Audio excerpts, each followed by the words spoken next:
tayo mag-secret file, ay ilike mo muna ang video na to at mag-subscribe na sa aming YouTube channel. Don't forget to click the notification bell para hindi ka nahuhuli sa latest episode ng DJ Rocky's Secret Files.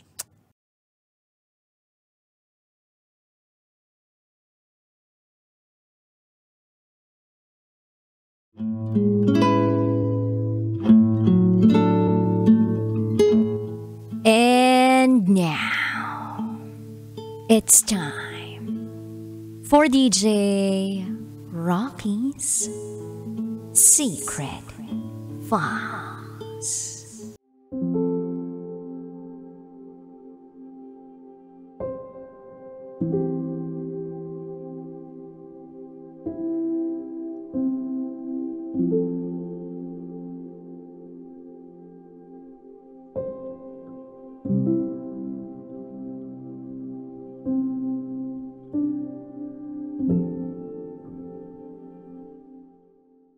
Ayaw akong samahan ni Mister magpa-check up.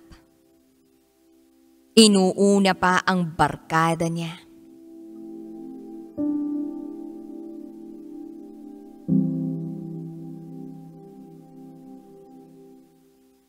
Hi DJ Rocky.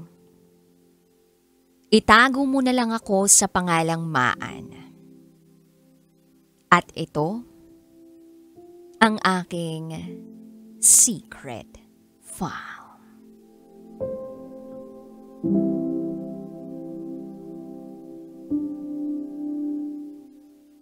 Second chance. Second chance. Yan yung madalas ibinibigay sa isang taong nagkamali at humihingi ng pagkakataong bumawi. Itama ang mali at magbago. Pero ang tanong, worth it nga ba itong ibigay? Worth it nga bang sumugal ulit sa isang tao na minsan mo na ngang pinagkatiwalaan at minahal, pero gumawa sa'yo ng mali? Worth it nga ba? DJ Rocky, alam mo, hindi ko agad nasagot ang tanong na yan. Maraming beses ko ring inisip kung worth it nga ba na magbigay ng second chance o hindi. Nasagot ko naman pagdating ng panahon. Hindi nga lang naging madali ang pinagdaanan ko. Naging boyfriend ko si Joey for 6 years. Hindi ko masasabing smooth ang nabuo naming relasyon pero paulit-ulit naming sinubukang ilaban hanggang sa dulo. Marami siyang katangiang gusto ko at marami ring ayoko. I'm sure ganun din siya sa akin. Palaban kasi ako. Tapos siya medyo passive. Tapos ako seryoso. Siya naman happy-go-lucky. Kung trabaho ang priority ko noon, siya naman laro. Hardcore gamer si Joey. Ewan ko ba? Alam ko namang hindi siya kasing seryoso tulad ko. Mahilig siyang magbiro at maglaro. Pero na-fall ako sa kanya. May personalidad siyang sumaswak sa akin na hindi ko maipaliwanag. Malamang ito yung sinasabing opposites attract. Magkaiba man kami ng ugali at takbo ng isip, nagiging swak kami sa isa't isa. 6 years kaming naging magjowa. Hanggang sa November 2023, nag-propose siya sa akin. Hindi ko yun in-expect, honestly. Kasi nga, focus siya sa ibang bagay that time. Pero pinlano na pala niya. Siyempre nag-yes ako. At kinasal kami ng simple lang naman. Pero makabuluhan pa rin. Masaya kaming nagsimula ng married life namin. DJ Rocky,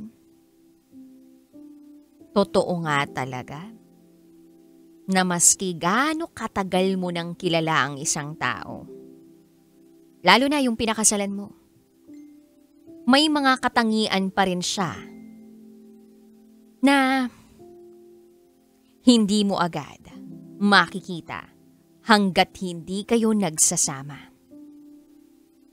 Alam ko namang may barkada si Joey. Pero hindi ko in-expect na sa mga panahong pinakakailangan ko siya, uuunahin niya pa ang barkada niya kaysa sa akin. 5 buwan after naming maikasal, nabuntis ako. Pero medyo naging maselan ang first trimester ng pagbubuntis ko. Kaya pabalik-balik ako sa OB ko para sa prenatal check-ups. Pero ang pinakakinaiinisan ko sa bawat prenatal check-up ko, wala sa tabi ko si Joey. Hindi lang wala sa tabi ko. Ayaw akong samahan. Ayaw akong damayan. Actually, ang dami niyang atraso sa akin noon. At ewan ko kung sinasadya niya lang o hindi.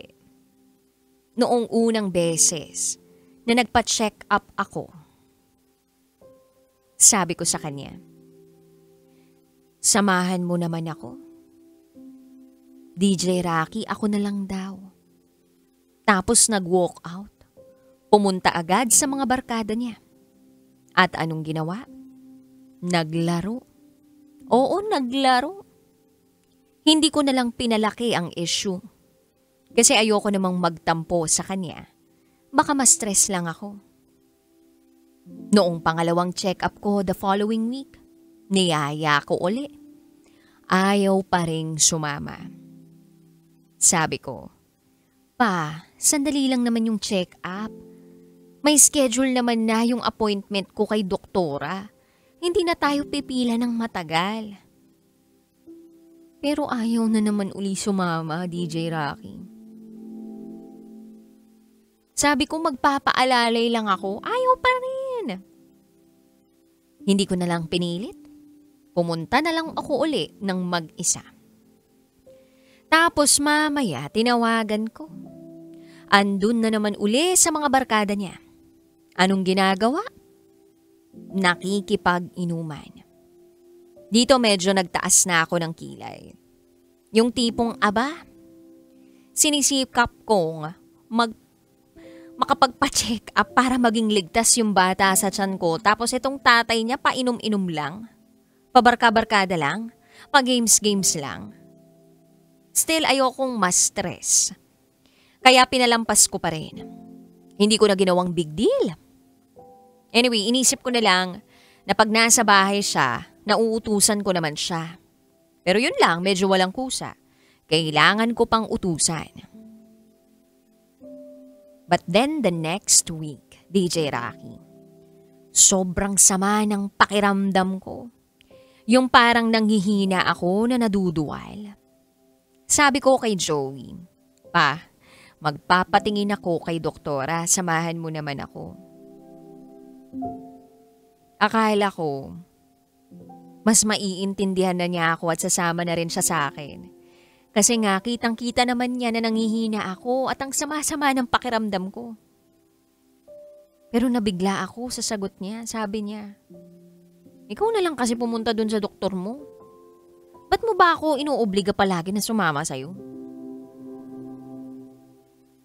Alam mo, DJ Rocky, nagpanting ang mga tenga ko sa sagot niya sa akin. Kaya sumabog ako sa galit at sinagot-sagot siya.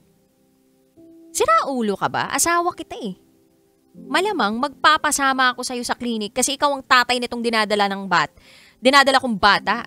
At saka hindi mo naman ikamamatay yung pagsama mo sa akin ah. Bakit ba tuwing ganito laging ayaw mo? Lagi kang tumatanggi? Ba't laging barkada mo ang priority mo?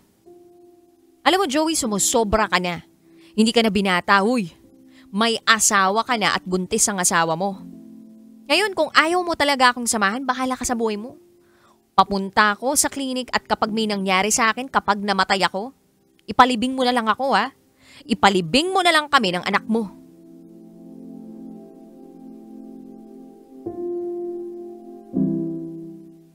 Hindi ko na inantay na makasagot pa siya sa mga sinabi ko. Kahit nangihina ako, nag-ipon ako ng lakas para makatayo at makalakad para sumakay ng jeep papuntang klinik. Pagsakay ko sa jeep, hindi ko na napigilang lumuha at humagulgol. Tinitingnan ako ng mga kasabay ko sa jeep pero hindi na ako nagsalita. Sobra yung inis ko sa asawa ko, as in sobrang inis. Nakarating ako sa klinik. Pero nahilo ako pagkaupo ko. Kaya chinek ng secretary ng OB ko ang blood pressure ko. Medyo tumaas dahil sa emosyon ko. Ipinaliwanag kong nagtalo kami ng mister ko. Pinagpahinga na lang muna ako ni doktora at pinayuhang mag-bed rest ng ilang araw. Tsaka niresetahan ng gamot at vitamins. Pagkatapos kong magpa-check up, hindi muna ako umuwi. Dumaan ako sa parokya namin. Doon ako nagdasal. Ipinagdasal kong bumuti na ang lagay ko at maging strong ang baby sa tiyan ko. Pinagdasal ko rin si Joey na sana kung pupwede lang mas tumino na at maging mas responsableng tao. Pagkatapos kong magdasal, naisip kong i-message ang asawa ko. Sabi ko sa kanya, Pa, hindi na tama to. Pinababayaan mo na ako. Maghiwalay na lang muna siguro tayo. Kung ayaw mo naman, mamili ka na lang. Mamili ka. Alin at sino ang dapat mong unahin sa buhay mo? Barkada mo o ako? Kami ng anak mo.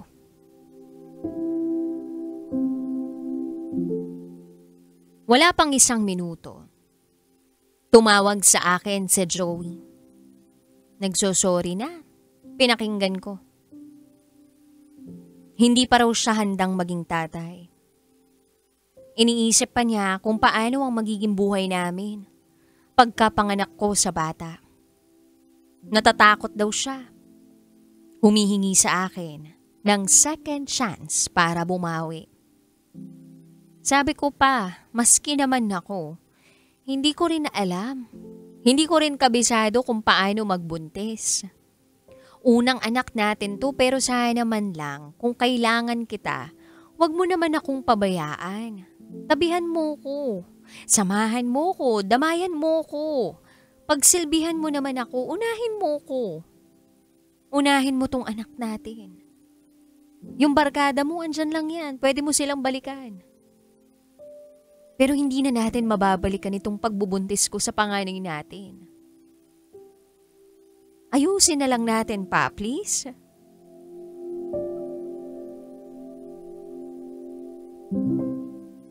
Nagsorry ulit siya sa akin. At nadaan naman sa pakiusap yung gusto kong mangyari. Umuwi ako at binigyan ko ng second chance si Joey. Magmula noon, DJ Rocky, sumasama na si Joey sa mga check-up ko. Natuto na ring magkusa sa mga gawaing bahay. Nahirapan sa umpisa pero kinaya. Nakita ko naman ang asawa ko na ginawa yung kaya niya. Binigay yung best niya para kahit papano tulungan ako. Nakitaan ko naman siya ng pagbabago. Naking pasasalamat ko na yun kay Lord DJ Rocky. Noong third trimester na ng pagbubuntis ko, umalis na siya sa pinapasukan niyang cellphone repair shop at lumipat para maging dealer ng isang sikat na brand ng kotse. Tumaas-taas naman ang sahod niya At nakatulong yun para mapagkasya yung pangangailangan namin. Lalo na nung mawalan ako ng trabaho dahil sa maselan kong pagbubuntis. At hindi lang yun, DJ Rocky. Napansin kong mas matiisin na siya sa mood swings ko. Hindi ko kasi maiwasang maaligaga sa mga maliliit na bagay. Alam mo na, iba ang hormones ng buntis. At na-observe kong hindi niya ako sinasabayang magalit. Kumbaga, nagpapakumbaba naman na si Joey. Fast forward, malapit na akong manganak dahil nagle-labor na ako noon sa bahay. Mabilis na bumuka ang cervix ko at naramdaman kong anytime pwede nang lumabas ang bata sa tiyan ko. Ang problema, alauna ng madaling araw. Wala pa masyadong app noon para magpabook ng taxi kaya pahirapan ang paghahanap ng taxi para lang makapunta na kami sa ospital. At nung time na yon, sobrang sakit na ng tiyan ko, harap at likod, talagang ibang level ang kirot. Para akong nilalapa ng balyena sa sobrang sakit. Buti na lang, naalala ni Joey na may kapitbahay kaming midwife. Kaya imbis na magtawag siya ng taxi, pinuntahan niya ang kapitbahay namin para humingi ng tulong.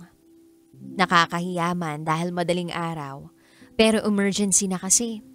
At sa awa ng Diyos, nagising yung midwife at agad-agad akong tinulungan para makapanganak.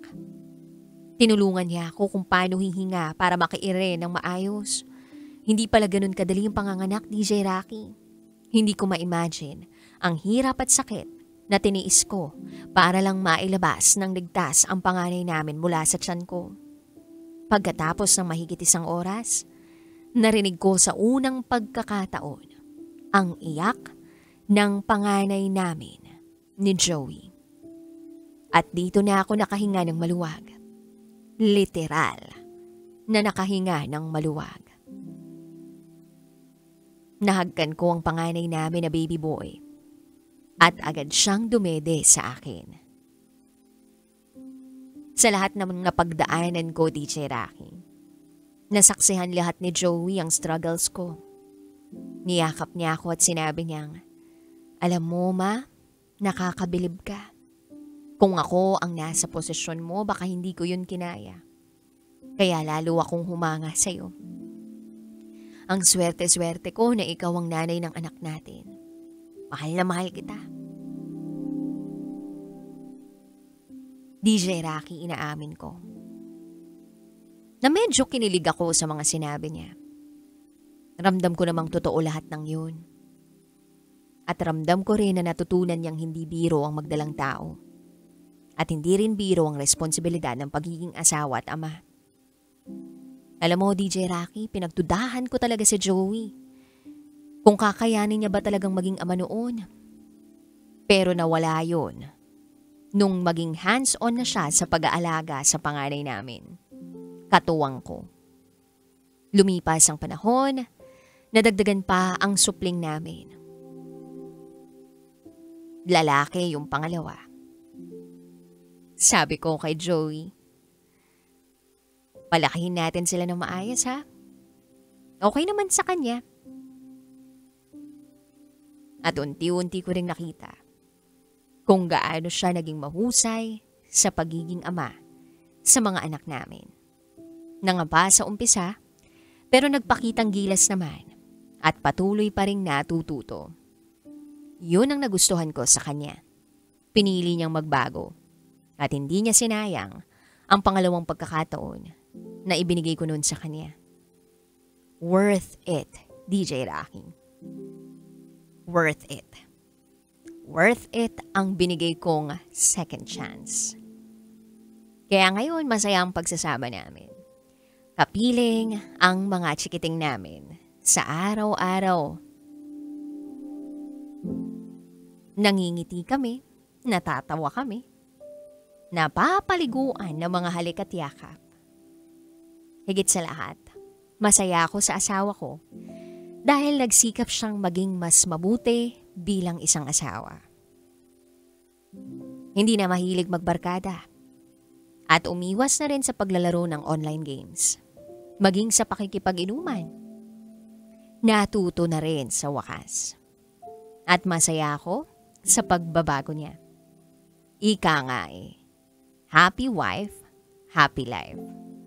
At mukhang totoo na yan sa pagsasama namin. Netong Mother's Day lang, ginunita ang mga nanay. Pero alam mo, DJ Rocky, gusto ko lang idagdag na malaking parte o bahagi din ang mga katuwang namin sa buhay.